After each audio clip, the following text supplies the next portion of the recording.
Hello dear students, how are you? I hope you all are fine. So welcome back in our online class. Okay. So dear students, last week तो नहीं कहूँगी मैं, Tuesday को हमने पढ़ा था बेजू बावरा, जो हमारी हिंदी टेक्स्ट बुक का 7th चैप्टर था।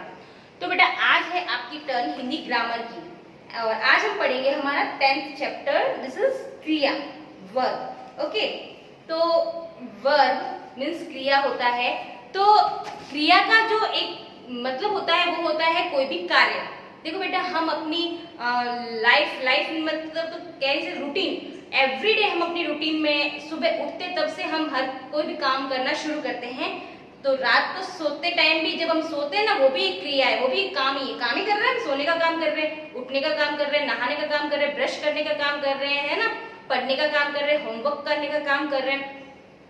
तो हर वो चीज जो हमारी बॉडी हिल रही है, मूव कर रही है, करने के लिए, वो होता है कार्य। और कार्य को ही हम क्या कहते हैं? क्रिया। यानी किसी भी कार्य का करना क्या कहलाता है? क्रिया कहलाता है ना। तो डेफिनेशन भी इस प्रकार से है, ये देखो क्रिया की, कि किसी काम के करने अथवा होने का बोध कराने वाले पदों को क्रिया कहते हैं।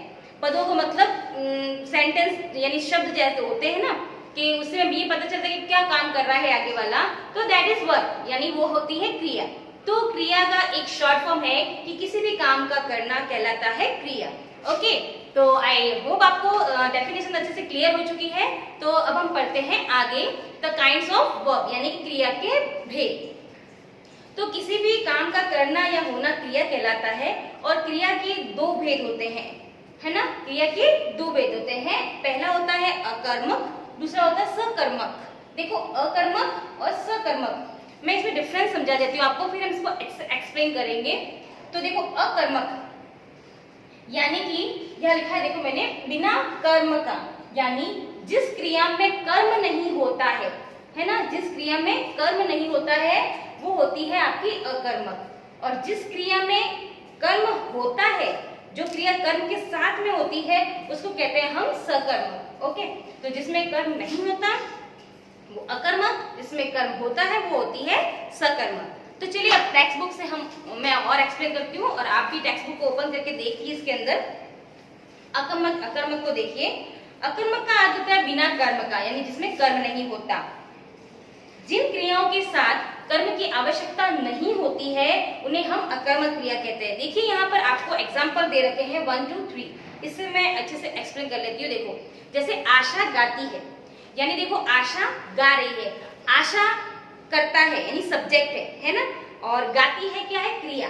तो कर्ता और क्रिया के बीच में कोई भी कर्म नहीं आया है यहाँ पर, है ना, कोई एक्स्ट्रा चीज नहीं आई है, डायरेक्ट कर्ता और क्रिया। तो जहां पर बेटा डायरेक्ट कर्ता और क्रिया हो ना, कर्ता सब्जेक्ट प्लस क्रिया यानी वर्ब, सब्जेक्ट प्लस वर्ब, तो वो होती है अकर्मक। ओके, और यहाँ पर देखिए, ये जो है आशा गाती है, उसके बाद एक और एग्जांपल देखो और बता देती हूँ मैं आपको। मैं पढ़ता हूँ, मैं यानी कर्ता सब्जेक्ट, और पढ़ता हूँ क्रिया हो गई। कुत्ते हो गए सब्जेक्ट, और भौंकते हैं यानी क्रिया।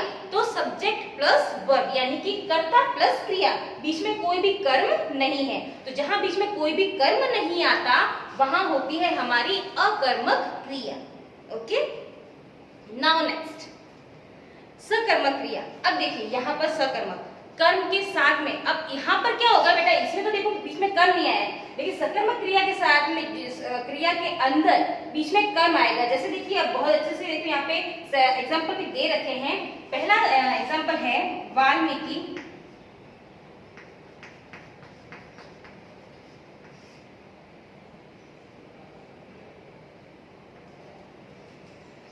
ने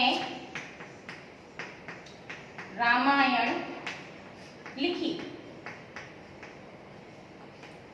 ये है आपका एग्जाम्पल। अब देखिए, मैं इसको बताती हूँ आपको।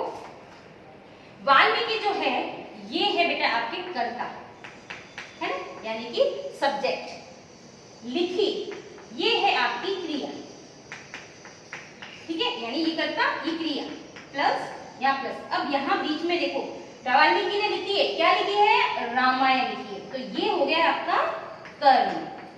ओके, ओके, तो कर्ता प्लस कर्म प्लस क्रिया, यहाँ 3 चीज होती है सकर्मक क्रिया में, कर्ता प्लस कर्म प्लस क्रिया, 3 चीज होती है। यानी कि देखो यहाँ पर ये सेंटेंस भी हो सकता था कि वाल्मीकि ने लिखी, अब क्या लिखी है वो हमें पता नहीं है, तो यहाँ पर वाल्मीकि ने लिखा तो वो होता अकर्मक क्रिया, लेकिन यहाँ पे क्या लिखी है रामायण, यानी कर्म भी दिया हुआ है, यानी बीच में क्या लिखा है इसमें रामायण, तो बीच में कर्म दे रखा है, इसलिए ये कौन सी क्रिया हो गई सकर्मक क्रिया, है ना। वाल्मीकि ने रामायण लिखी है। अब देखो यहाँ जैसे कि एक एग्जांपल मैंने आपको अकर्मक में बताया था कि आशा गाती है ना। अब जैसे देखो आशा गाती है तो अकर्मक क्रिया है। अब आशा क्या गाती है, गाना गाती है। अगर बीच में गाना भी आया होता ना कि आशा अच्छा गाना गाती है, तो अच्छा गाना जो होता है ना वो हो जाता है उसका कर्म, और गाती है क्रिया, तो वो किसमें आ जाता है सकर्मक क्रिया में। परंतु वो अकर्मक क्रिया के अंदर इसलिए आया क्योंकि उसके बीच में कर्म को नहीं दिया गया, तो जहां बीच में कर्म दे रखा हो ना बेटा वो होती है सकर्मक क्रिया। तो देखो सेकंड सेंटेंस भी यहाँ पर एग्जाम्पल भी यहाँ सॉरी दे रखा है, देखिए पिताजी फल लाए, तो देखिए पिताजी फल लाए, मैं यहाँ पर एक्सप्लेन कर देती हूँ। पिताजी फल लाए, है ना, तो ये पिताजी तो हो गए हमारे कर्ता यानी सब्जेक्ट, लाए ये हो गई आपकी क्रिया, है ना। तो फल क्या हो गए, कर्म, क्या हो गए कर्म, यानी कर्ता प्लस कर्म प्लस क्रिया, तीनों मौजूद है, इसका मतलब ये कौन सी क्रिया है, सकर्मक क्रिया है। अब है ना अगर देखो सिर्फ सेंटेंस होता है कि पिताजी लाए, अब लाए लाए क्रिया होगी, पिताजी सब्जेक्ट हो गया, तो कर्ता प्लस क्रिया ओनली, तो दैट वाज अकर्मक क्रिया। लेकिन यहाँ पर क्या लाए हैं हमको पता है, फल लाए हैं, तो कर्म मौजूद है, इसीलिए ये सकर्मक क्रिया है। यानी जहां पर सेंटेंस में कर्म दिया हुआ हो वहां सकर्मक क्रिया होती है। Okay got it. Now next देखिए बेटा, ये तो हो गई अकर्मक और सकर्मक। अब देखिए आपके तीसरा एक चीज और दे रखी है, द्विकर्मक क्रिया और अपूर्ण क्रिया।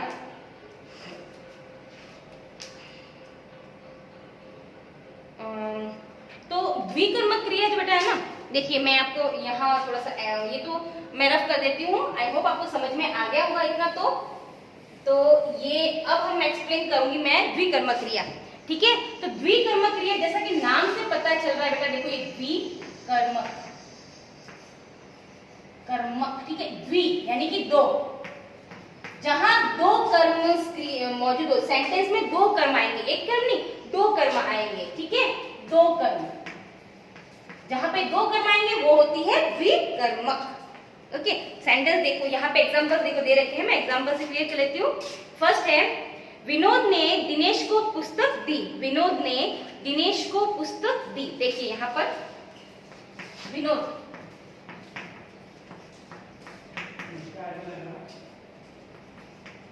दिनेश को पुस्तक दी, ठीक है।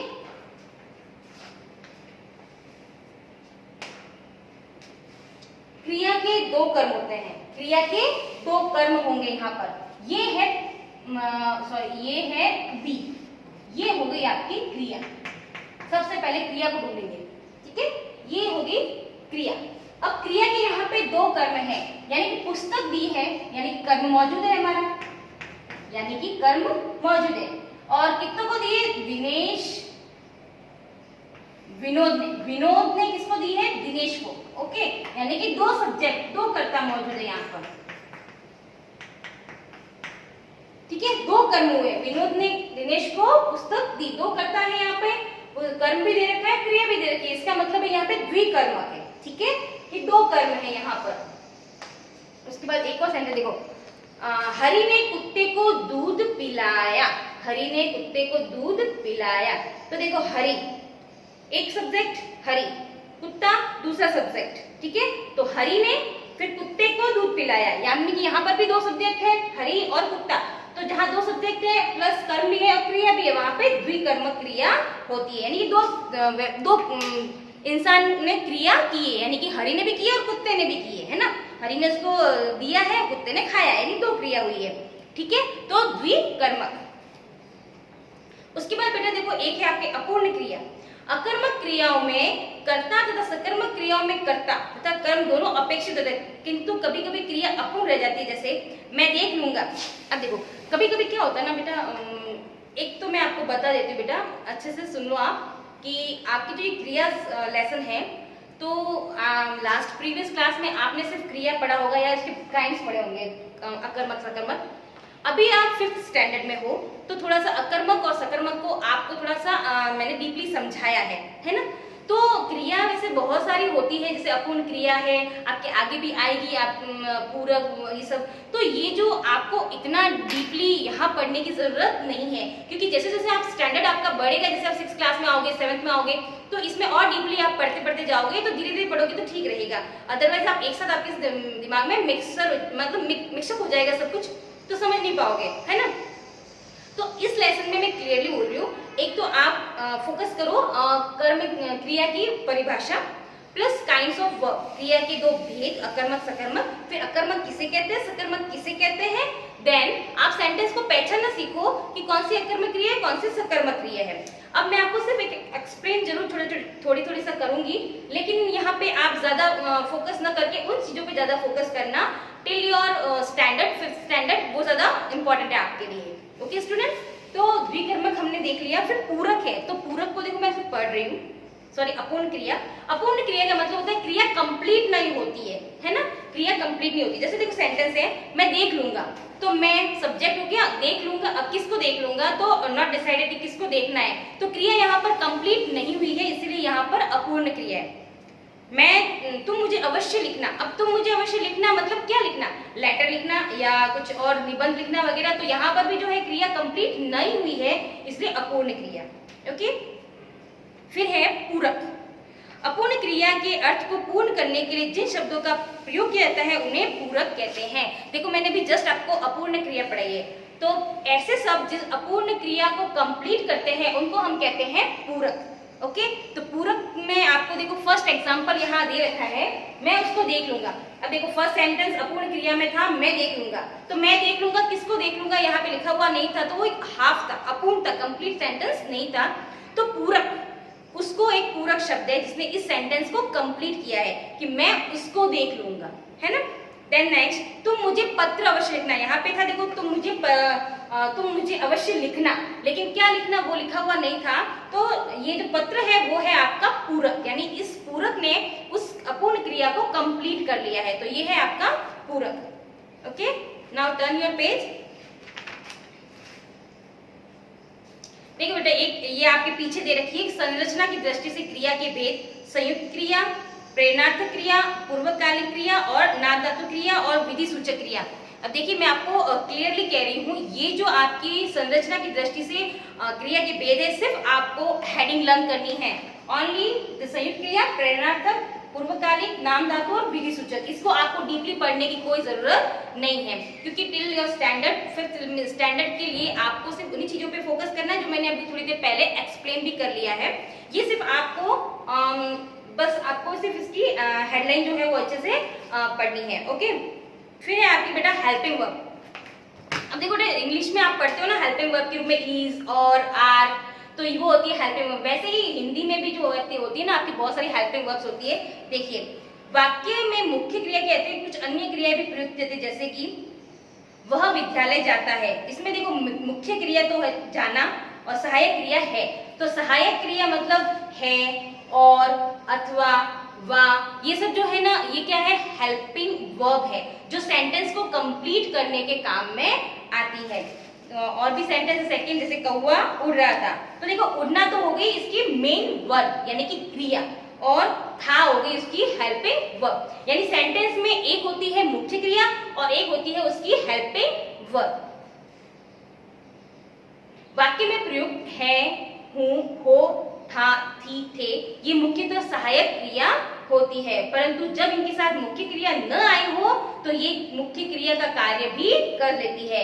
अब यहाँ पे आपको लास्ट में देखिए ये एग्जाम्पल सहायक क्रिया के रूप में दे रखे हैं और मुख्य क्रिया के रूप में, दोनों सेंटेंस दे रखे हैं।